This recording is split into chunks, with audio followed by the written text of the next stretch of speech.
బ్రహ్మశ్రీ పేరాల భరత శర్మ గారి కాదంబరి రసజ్ఞ 8వ భాగం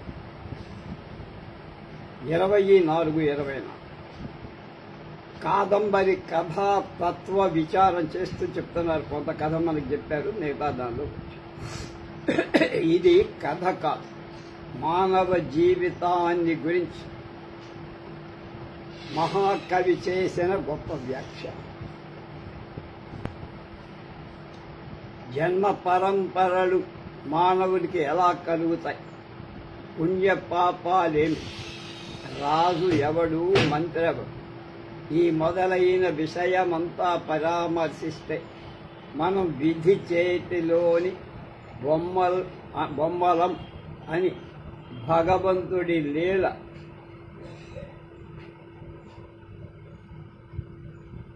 ఈ సృష్టి అని గ్రహించగలం.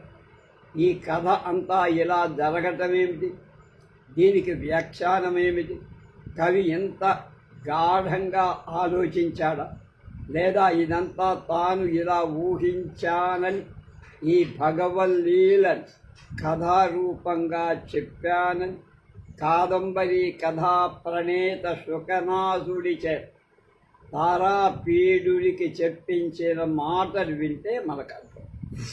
దేవా విచిత్రేస్మిన్ సంసారే సంచరత్ సుఖ దుఃఖమయేషు దేవతిర్యజ్ఞోని మానుషేషు త్రిగుణాత్మనః ప్రధానస్యాపి పరిణామాత్ పరమాణ్వాదేరా బ్రహ్మాండ పర్యంతస్య ఉత్పత్తి స్థితి ప్రళయ కారణస్యేశ్వర స్వేచ్ఛయ ధర్మాధర్మ సాధనానామిష్టానిష్ట ఫల సంబంధ కారిణాం కర్మణాం వ శుభాశుభానాం విపాక స్వభావాద్వా స్వయమేవ అనేక ప్రకారముత్పాద్యమానస్య తిష్టతో వినశ్యతో వా నియత వృత్తేః స్థావర జంగమస్య న కదాచిదవస్థాస యా న సంభవతి తత్కుతోయం దేవస్యాత్ర వస్తుని విమర్శ. ఈ సంసారం అంటే మహారాజా చాలా విచిత్రమండి. సుఖ దుఃఖమయమై దేవ తిర్యజ్ఞోని మానుష జన్మాలు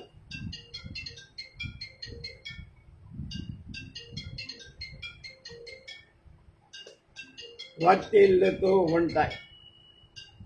త్రిగుణాత్మకమైన ప్రధానమైన ప్రకృతి యొక్క పరిణామం చే పరమాణువు నుండి బ్రహ్మాండ పర్యంత ఉత్పత్తి స్థితి ప్రళయ కారణదైన ఈశ్వరుడి యొక్క సంకల్ప అనుగుణంగా ధర్మాధర్మ సాధనాలు ఇష్టానిష్ట ఫలానుబంధువులైన శుభాశుభ కర్మల యొక్క పరిపాకంచే స్వభావంచే అనేక ప్రకారంగా పుడుతూ గిడుతూ ఉండే స్థావర జంగమమైన ఈ జీవజాలంలో ఎన్నడూ కాదు, ఎక్కడ ఇలాంటి స్థితి ఉండును ఉండదు అని ఉన్నదా? ఇది జగత్ లక్ష్యం. ఈ సంసార విషయంలో విమర్శలేలా? చంద్రాపీడుడి మృతి చే పరితపిస్తున్న తారాపీడుడికి శుకనాథుడు చేసిన హితబోధలు బాణుడు తన కథాసూత్రానికి వ్యాఖ్య కూడా ధ్వనింపగా చేశాడు. తన కథాతత్వ సూత్రం త్రిగుణాత్మకమైన త్రయీమయమైన పరమేశ్వర తత్వాన్ని అనుబంధించి ఉండటం బాణుడు కావ్య ఆరంభంలోనే మంగళాచరణ శ్లోకంలోనే సూచించారు. రజోజుషే జన్మని సత్వవృత్తయే స్థితౌ ప్రజానాం ప్రళయే తమస్పృశే అజాయ సర్గస్థితి నాశహేతవే త్రయీమయాయ త్రిగుణాత్మనే నమః. రజోజుస్తమయ శిలక జన్మ మానవ జన్మ శాప నివృత్తికి దోహదకారి అయిన అచ్చోద సిద్ధ ఆయతన కేంద్ర శాప జన్మాల మయంచేత శాప జన్మ లయంచేత స్వస్వరూపాలను పొందిన వాళ్ళ కథ అనే 3 మార్గాలలో ఉన్న కాదంబరి కథా స్వరూపం కూడా ఈ శ్లోకంలోని పరమేశ్వర లక్షణం చేత ఉప్పింది. 3 జన్మల చర్చ చేస్తారు. విమర్శకులను దృష్టిలో పెట్టుకొని కవి కథా నిర్మాణాన్ని చాలా జాగ్రత్తగా చేసి ఈ కాదంబరీ కథలు శాపాల చేత 2 జన్మలెత్తిన వాళ్ళ కథలు. ఈ జన్మలు కాక వారి స్వస్వరూపమైన జన్మ మొదటి సృష్టి ఉండనే ఉంది. ఒకే జీవుడు 3 జన్మలెత్తుతారు. 3 జన్మలలో 3 ఉపాధులు అంటే శరీరాలు ఉంటాయి. ఈ ఉపాధుల చుట్టూ మానవ జీవిత చక్రం తిరుగు. జీవుడి చుట్టూ త్రికాల భూత భవిష్యత్ వర్తమాన రూపమైన చక్రం. రెంటిని సమన్వయించేది భగవల్లీల విధి. చంద్రుడు ఆయనే చంద్రాపేజుడు అనే రాజకుమారుడు, ఆయనే శూద్రకుడు, ఆయనే విదిశరాజుగా 2 పుండరీకుడు వైశంపాయనుడు, ఆయనే వైశంపాయనుడనే చిలకమల. మొదటి వైశంపాయనుడు మంత్రి కుమార్. దివ్యుడైన అమృతమయుడైన చంద్రుడు ఉత్తమ రాజవంశంలో శాపవశంచ చంద్రాపేజుడుగా పుట్టాడు. అదే శాప ప్రభావంతో అతడే శూద్రక రాజుగా కూడా. చంద్రుడికి శాపమిచ్చినవాడు శ్వేతకేతు ముని కుమారుడైన పుండరి. ఈ శాపమే కథకు మూలమైంది. ముని సత్వగుణ సంపన్నుడై ఉండాల్సిన శాంతము, కానీ అతడు కామవశుడై రజోగుణయుక్తుడయ్యాడు. ఏ కామ ఏష క్రోధ ఏష రజోగుణ సముద్భవ మహాశనో మహాపాప్మ విచ్ఛేన మిగ వైరిణం అని భగవద్గీత 3వ అధ్యాయంలో 36వ శ్లోకంలో భగవాన్ కృష్ణ చెప్పారు. మనుష్యుడు తనకి ఇష్టం లేకపోయినా ఎవరి చేతనో ప్రేరేపింపబడి బలాత్కారంగా పాప ఆచరణకు ఉద్యుక్తుడు. ఇది రజోగుణం నుండి కలిగిన విషయం. ఉపశాంతి లేనిది అత్యుగ్రమైన కామం. అది తీరకపోతే కులం. దీనికంటే దానికి శత్రువు మరొకటి లే. పొగ చేత నిప్పు, మురికి చేత అద్దం, మావి చేత గర్భంలో పిన్న పిండం కప్పబడిన కామం చేత ఈ బుద్ధి వివేక బుద్ధి ఆవృతమవుతోంది, చుట్టబడుతోంది. అంతటి మును కుమారుడు కామవశుడై చంద్రతాపాన్ని తట్టుకోలేకపోయాడు. విరహ మహాశ్వేత వచ్చే లోపలే చంద్రుణ్ణి తిడుతూ మరణించి క్రోధంతో తమో గుణం ఆవరించి. ఇది పుండరీకుని పతన ప్రకారం. సత్వం నుండి రజస్సు, రజస్సు నుండి తమస్సుకు పతనమయ్యాడు. అది సరే, అలా ఉందా?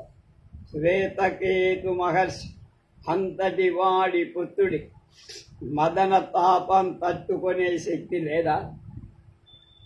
అంతటి వాడి ఇలాంటి అల్ప వీర్యుడు ఎలా పుట్టాడు?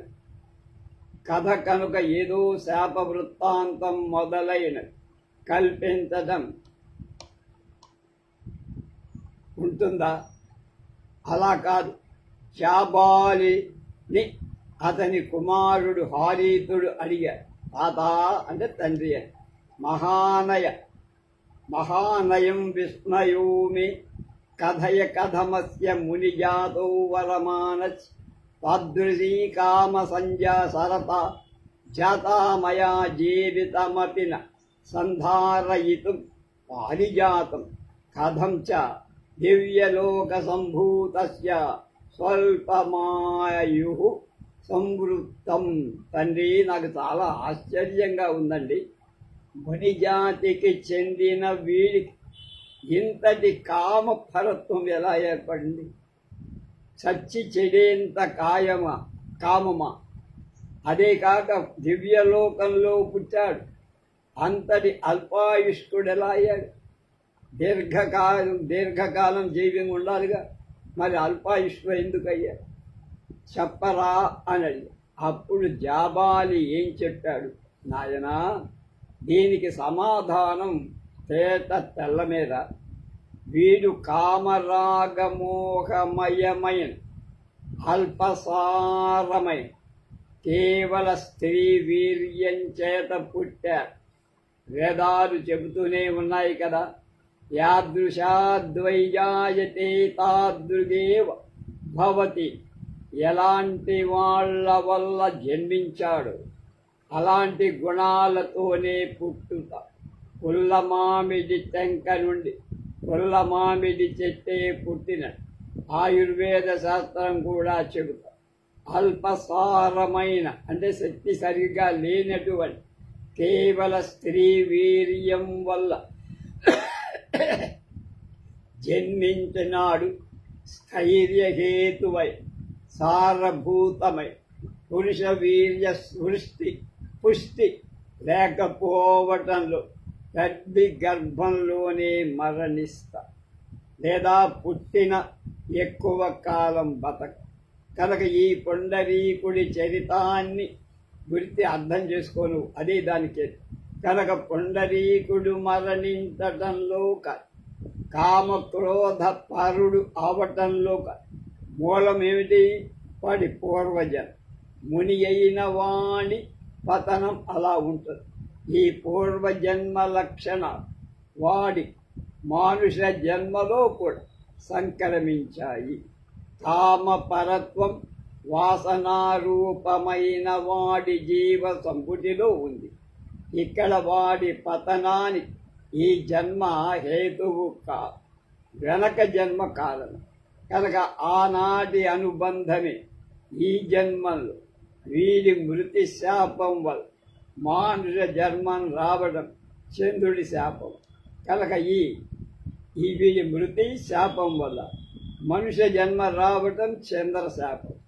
ఈ జన్మ కాలమంతా శాపం. అంటే ఏమిటి? జీవితమే శాపం. మళ్ళా మహాశ్వేత ఇచ్చిన శాపం వల్ల చిలక జన్మయే.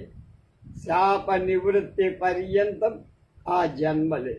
కామ కర్మాన్వితో విద్యాభూత వేష్టితో జీవో దేహాంతరం ప్రాప్య లోకాంతరం గచ్చతి. ప్రకర్మ పరిపాకేన వర్తాంతర కీటవత్ విశ్రాంతినైవ గచ్చతి. సత్కర్మ పరిపాకంతో బహూనాం జన్మనామంతి నృణాం మోక్షేచ్ఛా జాయ. తదా సద్గురుమాశ్రిత్య చిరకాల సేవయ బంధాన్మోక్షం కశ్చిత్ ప్రయాతి.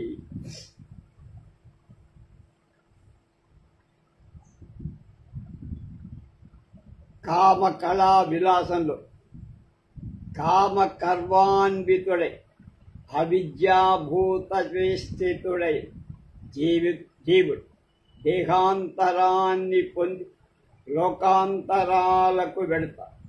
ప్రకర్మ పరిపాకంచే నీటి సుడిలో పడిన పురుగుల అనేక జన్మ వలయాలలో తిరుగుతూ యాతనలు పడు.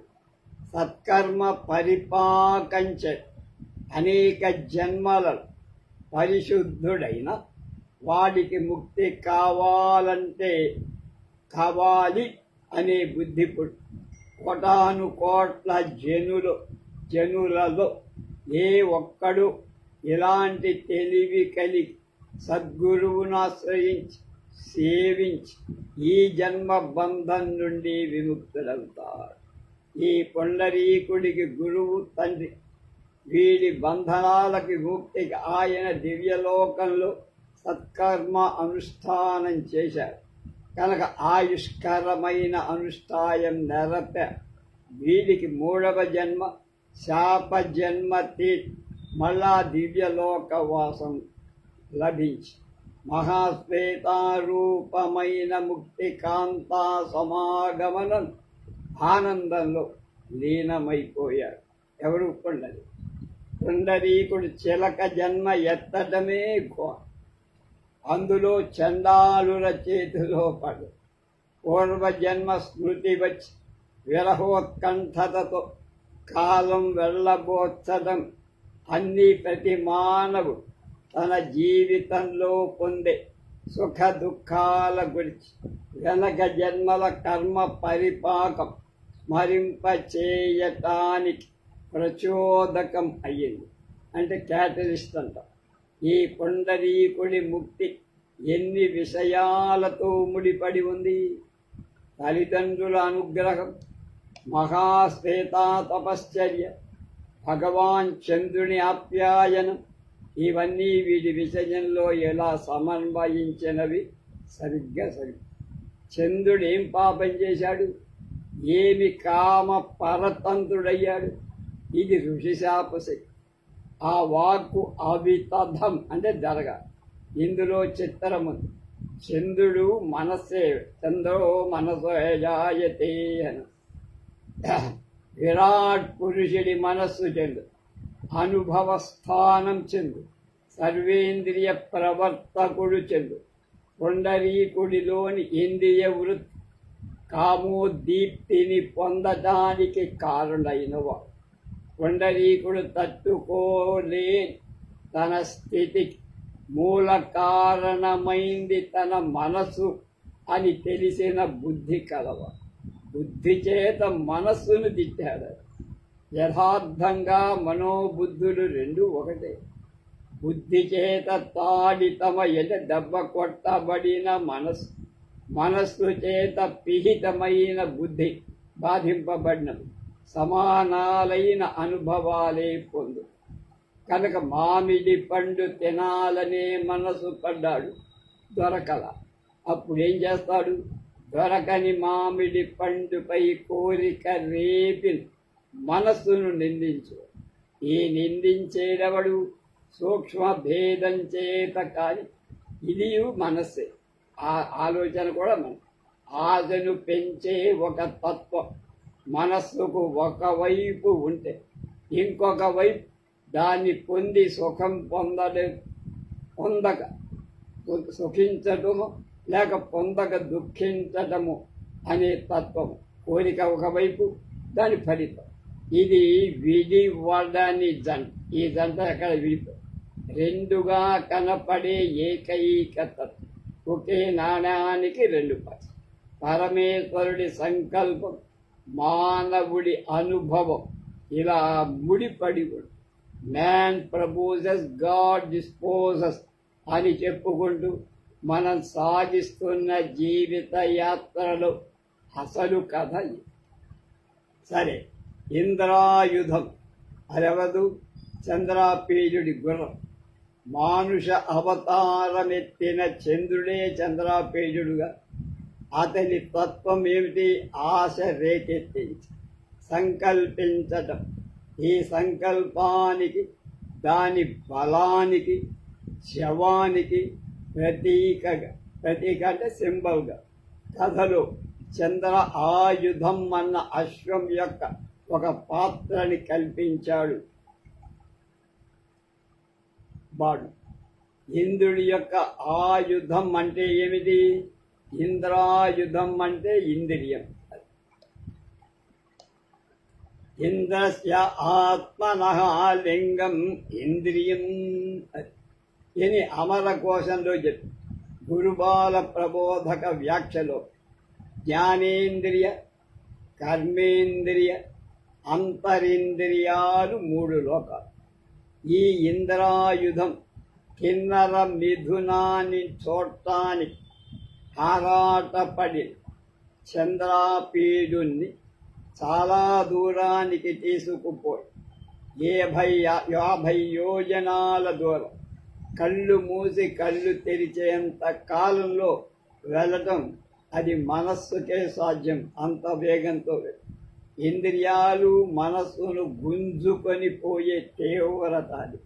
కనుక విషయాకృష్టుడైన మానవుడి వివేక శూన్యతకు ఇది ఒక గొప్ప దృష్టాంతం అన్నారు పేరాల.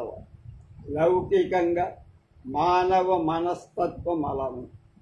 ఈ రకంగా చంద్రాపి అచ్చోద సరోవర ప్రాంతానికి చేరిన సన్నివేశాన్ని మూలంగా తీసుకొని బాణుడు కథ అక్కడి నుంచి మళ్లించటం ప్రారంభించని మిలికి తిప్పేసి మనస్తత్వాన్నే కాదు, పూర్వజన్మానుబంధి అయిన అతడి జీవగత వాసనలు కూడా అతడు అటువైపే పోవటం చేత పోవటానికి కారణాలు. ఈ హేతువులు అవ్యక్తాలు బయటికి తెలియవు. అతని కోరిక వ్యక్తం, అతని మనసులో ఉన్న కోరిక బయటపడింది, కానీ దాని కారణాలు మాత్రం బయటకు. ఇంద్రాయుధం అంటే గుర్రంలోని జీవుడు అన్నారు. అతడెవరు? ఇంద్రాయుధం అంటే గుర్రంలోని జీవుడు. ఎవడా జీవుడు? పూర్వజన్మలో పుండరీక మిత్రుడైన కపింజలు. అతడికి శాపం వల్ల గుర్రపు జన్మ వచ్చి. ఎందుకు శాపం? గుర్రం జన్మయే పొందాలనేమిటి? విరహతాపాన్ని తట్టుకోలేక పుండరీకు చంద్రుడిని శపించి చచ్చిపోయాడు. ఆ మిత్రుని ఆపద తొలగించే ఉపాయం తెలుసుకోవటానికి శ్వేతకేతువు దగ్గర కపింజలుడు తొందరగా వెళ్తున్నాడు. ఆ తొందరలో పొరపాటున చూడక ఒక దివ్యుడి విమానాన్ని ఆకాశంలో ఆయన కంటే వేగంగా దాటిపోయి వాడి కోపం వస్తుంది కదా, దేవత కదా, కనుక శపించి, నువ్వు గుర్రంలా నన్ను దాటిపోయావు, నువ్వు గుర్రపు జన్మదే ఎత్తరా అని శపించి, కోరికలు వలదురా అని పొండరీకుడు హితబోధ చేసిన కపింజలుడెక్కుడు. కోరికల లంపటత్వం తప్పలా. అతని కోరిక ఏమిటి? మిత్రుణ్ణి ఆపద తొలగించాలని తహతహ, అంతకంటే ఏంటి? అంత సత్వ సంపన్నుడు రజోగుణ ఆవిష్టుడైన తొందర ఎదటి వస్తువుని కూడా చూడలేనంత గుడ్డివాడే. కనుక దేవతలకు అవమానం జరిగితే ఊరుకోరు. అదే తమోగుణం. అక్కడ నుండే పతనం. ఏ భావం వల్ల పాపం చేశాడు దానికి తగిన జన్మ. తెలివినబడి శాప జన్మాన్ని తన మిత్రునకు దగ్గరగా ఉండేటట్లుగా దాని అమెండ్మెంట్ కోరాడు, సవరించమని కోరాడు. నీ శాపం ప్రకారం నేను గుర్రం వేస్తా, గుర్రంగా పుడతా, కానీ నా మిత్రుడైన చంద్రాపీఠుడికి మాత్రం దగ్గరగా ఉండేటి శివయ్య మహానుభావ.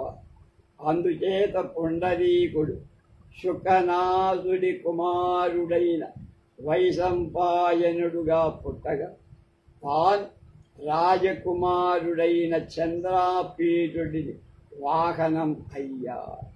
వైశంపాయన వాహనమే కావచ్చు కదా. అతని పూర్వజన్మాన్ని బట్టి అతడు శాప జన్మంలో అయిన ఉత్తమోత్తమ స్థితి పొందటం కనుక హయరత్నం కానీ అంటే గుర్రాలలో రత్నం, జాతి రత్నమైన ఆ గుర్రంగా పుట్టి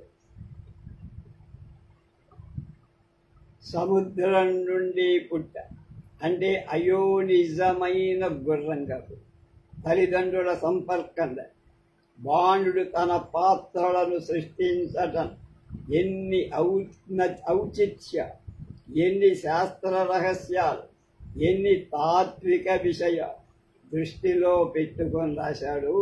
కళ్ళు తిరిగిపోతాయి. కొన్ని మాత్రం నా అల్పశక్తికి తోచిన గమనించిన నేను ఆశ్చర్యపడుతూ మీకు కూడా తెలియచేస్తున్నా అన్నాడు. ఎవరు? డాక్టర్ పేరాల భరత శర్మ.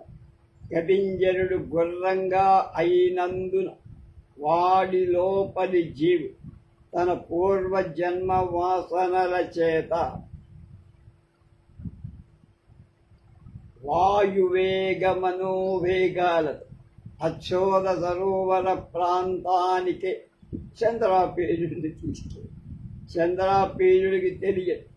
కానీ గుర్రపు జన్మలో కూడా కపింజలుడికి పూర్వజన్మ స్మృతి కూడా నోటితో చెప్పలేడు. కానీ అనుకూలమైన పనులు చేస్తాడు.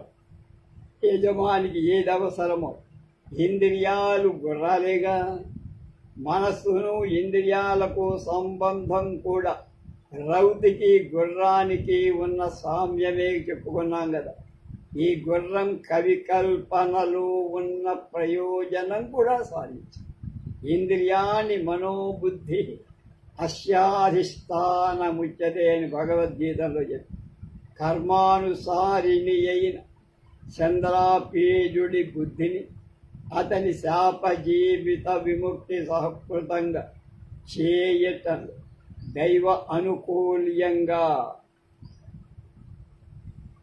సాధనం కపింజలుడయ్య కనుక కలి చేరటానికి గుర్రంగా కపింజలుతాడు. సంజ్ఞాతుమే తురంగత్వేనాపి నవ్యపగత ఏనాయం మయా స్థైవార్య పార్థ శకృతే కిన్నర మిథునానుసారి భూమి మేతామానీతో దేవచంద్రమతోవతార. చంద్రాపేయ గుర్రపు జన్మలో కూడా నాకు వెనకటి గత జన్మ స్మృతి పోల. అందుచేత ఈ ప్రయోజనం సాధించటానికి అనుకూలంగా చంద్ర అవతారుడే చంద్రాపేయుణ్ణి ఆ చోటికి తీసుకొని వచ్చా అని శాపం తరువాత కపింజలుడే మహాశ్వేత మొదలైన వాళ్లతో ఈ చంద్రాపీడ వైశంపాయనుల వెనకటి శాప జీవితం తరువాత రెండవసారి శాప జీవితం చాలా క్లిష్టంగా. చంద్రాపీడుడు అచ్చోద సరోవరం దగ్గర వైశంపాయనుని మృతి తెలిసిన వెంటనే విగత జీవుడైపోయాడు. ఎందుకు అక్కడికి వచ్చాడు? కాదంబరిని కలుసుకోవటం ప్రయోజనం. వైశంపాయనుడికి ఎదురుపోయి వెంట తీసుకురావాలనే మిషతో తల్లిదండ్రుల అనుజ్ఞ పొంది వచ్చి కాదంబరి సమాగమ ప్రాప్తి లేకుండానే వైశంపాయనుడి మృతి విన్నంతని శాపవశంలో చనిపోయాడు. విదిశా నగరంలో అప్పుడు శూద్రకుడుగా అతడు రాజు. పూర్వజన్మ స్మృతి అప్పుడు ఆ రాజుకు లేదు.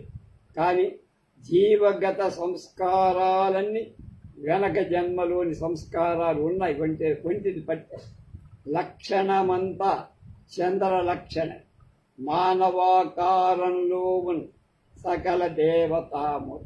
కానీ ఎందరు అంతఃపుర స్త్రీలున్న వనితా సంభోగ సుఖపరాన్ముఖుడై రాత్రింబవళ్ళు గడి అంతఃపురంలో బోలెడు మంది కేకేస్తే పరిగెత్తుకొచ్చేవాడు ఉన్నారు.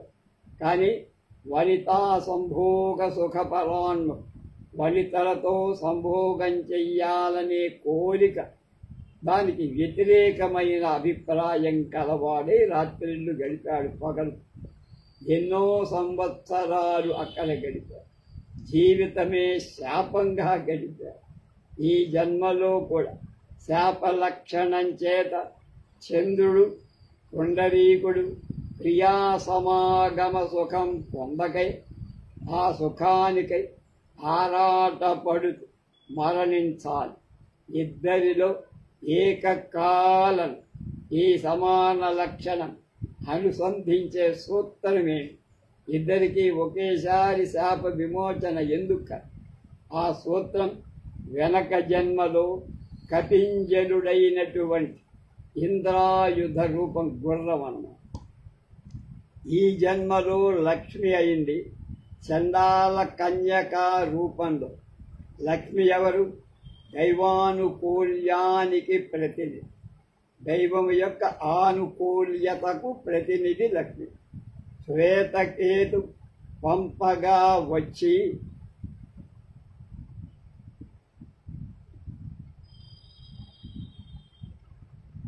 వచ్చేది. దైవం మానుష రూపేణ అంటాం, అలాగే అని ఎందుకు వచ్చిందంటే అమ్మ తెలియకుండానే దైవ సహకారం. ముక్తి పరమేశ్వర అనుగ్రహం లేనిదే రాదు. పరమేశ్వర అనుగ్రహం సత్కర్మ అనుష్ఠానం చేత, ఉపాసన చేత, తపస్సు చేత సిద్ధిస్తుంది. కాదంబరి మహాశ్వేత అచ్చోద సరోవర తీరంలో శివాలయం దగ్గర తపస్సు చేస్తాం. తారాపీఠుడు మృత్యుంజయ ఉపాసన చేస్తున్న శుకనాథుడు కూడా అలాగే ఉంది. శ్వేతకేతు దివ్యలోకంలో కుమారుడి కోసం ఆయుష్కరమైన అనుష్ఠానంలో నిమగ్నుడై ఉన్నాడు. ఆయనకు పరికరాలుగా కపింజరుడు, లక్ష్మి అక్కడ ఉంది. ఇలా దివ్యౌఘం, సిద్ధౌఘం, మానుష ఔఘం వాళ్ళ ముక్తికి బలవత్ సాధనాలై దివ్యలోకం నుండి, గంధర్వలోకం నుండి, మానవలోకం నుండి కథా వలయమై తిరుగుతాయి. 3 చోట్ల వాతావరణాలలో శాప విముక్తి సహకారకాలైన భావాలు ఉన్నాయి. ఆ భావాలకు ఉపస్కారమైన స్థితి ఉంది. గంగానది, నందనోద్యానం, శ్వేతకేత మహర్షి ఆశ్రమం, దివ్యలోకం ఇదొక పదం. అచ్చోదవరం సరోవరం, చైత్రరథమనే వనం, శివాలయం, పాశుపతవ్రతధారి అయిన మహాశ్వేత, హేమకూట ప్రాంతం, చంద్రకాంతి చేత ఆప్యాయతమైన చంద్రాపీడ శరీరం, కాదంబరి ఇది ఇంకొక ప్రపంచం. శూద్రకుడు, వింధ్యాటవి, పంపా సరోవరం, జాబాలి ఆశ్రమం, చండాల కన్య, వైశంపాయనుడనే చిలుక, విదిశాపట్టణం ఇది ఇంకొక ప్రపంచం. దివ్యాలైన కథాసూత్రాలతో అల్లుకొని ఉన్న ఒక జీవలోకం యొక్క సమగ్ర గోళంలో ఈ 3 ప్రపంచాలు సంవలితాలై ఉన్నాయి.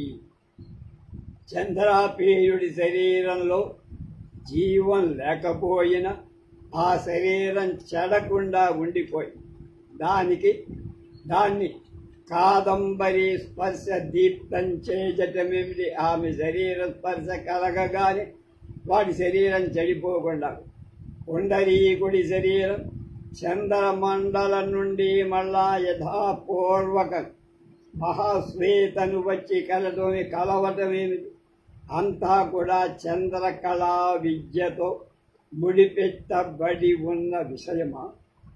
అందుకు తగిన ఆధారాలు కథలు, వర్ణనలు కవి నిక్షేపించినట్లుగా నాకు తోస్తోందంటున్నారు డాక్టర్ పేరావ్.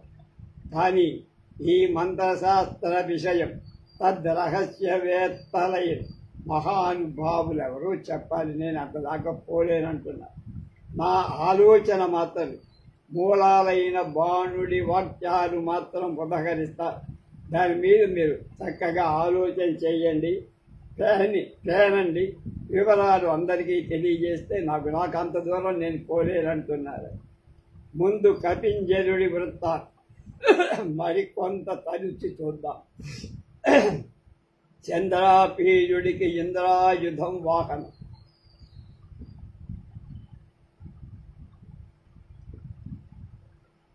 కానీ ఈ చంద్రాయుధం కపింజరుడి యొక్క శాపం యొక్క అవతారం అయిన పూర్వజన్మ స్మృతి దానికి. అందుచేత చంద్రాపీయుడు చంద్రుడే అన్న పరిజ్ఞానం కలవాడు. అతని శాపముక్తికి విముక్తికి తోడ్పడాల్సిన ఆత్మీయ దృష్టి ఉన్నవాడు. మన ఏవ మనుష్యాణం కారణం బంధమోక్షయో బంధాయ విషయాసక్తం ముక్తై నిర్విషయ స్మృతం. బంధములో ఉన్న చంద్రుడి చంద్రాపీఠ జన్మం నుండి విముక్తి రావాలంటే అతడి మనస్సే అతడికి తోడ్పడు. చంద్రాపీయుడి మనస్సు ఎవరు? ఇంద్రాయుధు. కనుక అందువల్ల మానుషలోక సంబంధాలను చంద్రుడిని దూరంగా తీసుకెళ్ళిపోయాడు. అచ్చోదం అతడి స్వస్వరూప జ్ఞానాన్ని కలిగించే సిద్ధ భూమికి తీసుకు బంధురాత్మానస్తస్య ఏనాత్మైవాత్మనాజిత అనార్చనస్తు శత్రుత్వే వర్తేతాత్మైవ శత్రువత్ అని భగవద్గీతలో 6వ అధ్యాయం 9వ శ్లోకం చెబుతారు. శుద్ధమైన మనస్సే మనుష్యులకు యథార్థమైన హితాన్ని గురించి చేకూర్చే మిత్రం అంటే ముక్తికి కాదు. విషయాసక్తమైన మనస్సు మనుష్యుడికి మొదటి శత్రు. 2 రకాలు. విషయాసక్తి లేకపోతే మోక్షాన్ని చెప్తుంది. విషయాసక్తిలో ఉంటే నీకు పరమశత్రువై నీకు జన్మ పరంపర. ఇక్కడ కపింజరుడు దైవానుకూల్యానికి ప్రతీక. పూర్వజన్మ స్మృతి ఉన్నవాడు. వేదంలో అశ్వానికి వజ్రి అని ఒక పేరు, అంటే ఇంద్రుడి ఆయుధమే. కభింజరుడు శాపావతారంలో గుర్రం. ఆ గుర్రం పేరే ఇంద్రాయుధం. తైత్తిరీయ బ్రాహ్మణంలో వజ్రీవాయేషగాయదస్వం పురస్తాన్నయతే శాతానేవ భ్రాతృవ్యాన్ ప్రణుదతే ఇతి. తైత్తిరీయ బ్రాహ్మణం 1:1 అంటే ఏమిటర్థం? సాయనాచార్యుల భాష్యంలో ఏం చెప్పారంటే, వజ్రవద్యుద్ధే శత్రు వినాశహేతుత్వాత్ అశ్వోవతి. వజ్రంలాగా యుద్ధంలో శత్రు వినాశహేతు అవ్వటం వల్ల గుర్రానికి వజ్రి అనే పేరు ఉంది. చంద్రాపీడుడికి శత్రువేది అతని శాపకృతమైన మానవ జన్మ. కపింజరుడు తత్పరిహారానికి ఉపకరించి మార్గాన్ని అతన్ని తీసుకెళ్ళాడు. అశ్వాన్ని ఇంద్రియాలకు ప్రతీకగా భగవద్గీత కూడా చెప్పి, సమయాచార మతంలో కామీ కలాం కామరూపాం చికిత్వే రామరూపశ్చ కామ పరిస్మృతం చ సమాజం ఫలం చ భక్తాని యోని సుపరిష్కృతాశ్చ నివేదయన్ దేవతాయై మహచ్చై స్వాత్మే కృతే సుకృతి సిద్ధిమేతీతి. కామకళా విలాసంలో ఉదాహృతమైన త్రిపుర ఉపనిషత్తులో సూత్రం ఇది. వేదానికి సంబంధం. ఇక్కడ శృతిని ఇక్కడ అనుసంధి చేసుకో. సహస్రారాంతర్గత సర్వదమృతధారను భావాన్ని అవిద్య వలన కలిగిన ఇంద్రియాలను ఈ సమిష్టి కారణ వస్తువు వేరుగా స్పష్టంగా తెలుసుకో. త్రిమూర్తుల కన్నా పూర్వం ఉన్న దేవత పరాదేవత సమర్పిస్తూ తాను పరమాత్మ స్వరూపంగా భావించిన పుణ్యపురుషుడు బ్రహ్మభావాన్ని పొందుతా అని ఆ వేద తాత్పర్యం. మన కథకు వృత్తమేంటి? సర్వదమృతధార చంద్రుడిలో అమృతత్వం, ఎప్పుడు అమృతాన్ని ప్రసరి. అతని జీవభావం చంద్రాపీడ అన్నది ఇంద్రియ సమూహం ఇంద్రాయు. పై శృతిలో పరిశ్రుతం అంటే సంవిన్మయామృతం. శశం అన్నది జీవపర. నదిలో మహామత్స్యం అంటే చేప. అప్పుడప్పుడు ఒడ్డు నుండి బయటకి, ఈ ఒడ్డు నుంచి అవతలి ఒడ్డుకి తిరుగుతూ ఉంది. అలాగే జీవుడు నిద్ర నుండి జాగ్రత్త నుండి నిద్రావస్థ, ఆ జన్మ నుండి మరొక జన్మ, ఇలా యాతాయాతాలు కలిగి ఉంది. కనుక జీవుడి మహామత్స్య దృష్టాంతంగా కనుక చేపకి జీవుడికి తేడా లేదు. అతడే ఇక్కడ చంద్రపీడ అంతర్గతమైన జీవుడు. ఈ జీవుడి యొక్క అవిద్యారూపం ఇంద్రియ సమూహం, అదే ఇంద్రాయుధం అనే అశ్వం. ఈ మూడు భిన్నాగా కలదు. లౌకికంగా ఇంద్రాయుధం చంద్రపీడుని చాలా దూరానికి తీసుకుపోవటమే ఇంద్రియవసుడైన దుఃఖానికి, మానవ దుఃఖానికి కాదు. ఆత్మకృతానాం హి దోషాణం నియతమనుభవితవ్యం. ఫలమాత్మనై చేసుకొన్న వాళ్ళకి చేసుకొన్నంత మహదేవ అంతం చంద్రపీడు అది. కానీ తనను అక్కడికి తీసుకుపోయిందేమిటి? బుద్ధి కర్మానుసారి. ఇక్కడ బుద్ధిని విధికి అనుకూలంగా చేసి కపింజలుడు అతనికెంత ఉపకారం చేశాడు తర్వాత కానీ చంద్రపీడుడికి తెలియదు. ఎందుకురా ఇక్కడ తీసుకొచ్చామని అడగలేక. అప్పుడు అతడి మనోభావం ఏమిటి? ఓహో, జగతి జంతూనాం అసమర్థితో ఉపనతాన్యాపతంతి వృత్తాంతాంతర. అహో, ఈ లోకంలో అనుకోకుండా విశేషాలై అనుభవాలు మానవుల సంప్రాప్తిస్తాయి. నేను ఆ కిన్నర మిథునాన్ని వెంట పట్టమేమిటి? అందువల్లే కదా ఇంతటి మనోహరమైన మానవుడి అగమ్యమైన దివ్య జన సంచరణ ఉచితమై ఈ ప్రదేశానికి రాగలిగా. నీళ్ల కోసం వెతుకుతూ సిద్ధజనులు సేవించే అచ్చోద సరోవరాన్ని చూశాగా. ఈ తీరంలో దివ్యమైన సంగీతాన్ని విన్నానే. మానుష దుర్లభ దర్శన అయిన దివ్య కన్య కూడా కనపడింది. ఈ ఉపకారమంతా వివేకంతో కూడిన పూర్వ స్మృతికల్ ఇంద్రాయుధమని నా గుర్రం అంటే కపింజలుడు చేసి పెట్టాడు ఉపకారం. ఇక్కడ కపింజల పాత్ర అశ్వరూపంలో మనస్థానమై చంద్రుని సంకల్ప రూపమై అవయవంగా మారింది. అజామేకాం లోహిత శుక్ల కృష్ణాం బహువీం ప్రజాం జనయం తీగం స్వరూపామితి. లోహిత శుక్ల కృష్ణమైన అంటే త్రిగుణాత్మకమై, అజ అంటే ప్రకృతి అవిద్యయే, అలాగే పరిస్మృతం శశం ఆజం ఫలం అని వెనక చెప్పిన త్రిపుర ఉపనిషత్తులో ఆజం ఫలం అంటే అజయాం ఇదం ఆజం ఫలం ఇంద్రియ. అజం ఫలం అంటే అవిద్య, దాని అవయవాలు ఈ శబ్దం చేత చెప్పబడి ఈ శబ్దాన్ని సంకేతంగా తీసుకొని కపింజలుడు అనేటువంటి పేరు గల కపింజలుడు అనే పేరు కవి ఆ పాత్రకు పెట్టాడు. పుండరీకుడు సన్మార్గం ఉపదేశించింది కపింజలుడు.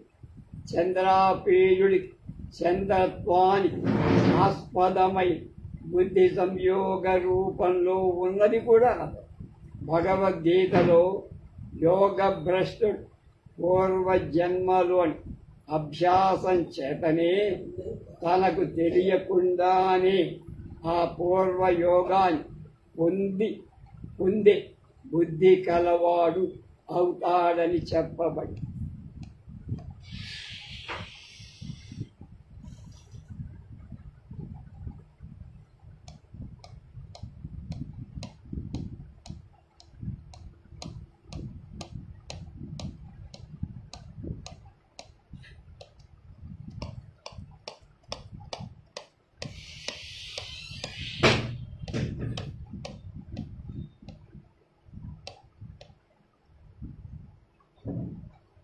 మిగతా విషయాలు రేపు తెలుసుకుందాం.